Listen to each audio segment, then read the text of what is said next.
বিশালগড়ে বহুল আলোচিত ছিনতাই ও অপহরণ মামলায় গ্রেপ্তার হলেন সংখ্যালঘু মোর্চার প্রাক্তন মণ্ডল সভাপতি ফেরদৌস মিয়া।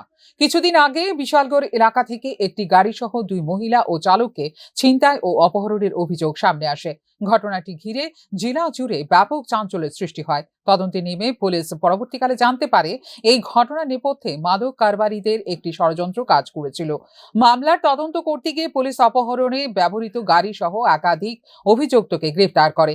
জঙ্গলে লোকানো অবস্থায় উদ্ধার হয় মাদক সামগ্রী। এবার সেই মামলার তদন্তের সূত্র ধরেই ফেরদৌস মিয়াকে গ্রেপ্তার করেছে বিশালগড় থানার পুলিশ।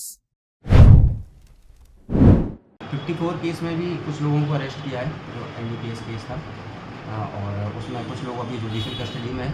बाकी लोगों के लिए भी हम बराबर रेड कर रहे हैं, तो टीम हमारी ढूंढ रही है उनको, और जल्दी बाकी एक्यूज भी अरेस्ट हो जाएंगे। अभी जो अरेस्ट हुआ फिरदौस, वो तो 53 और 54 बोथ केस में था ना।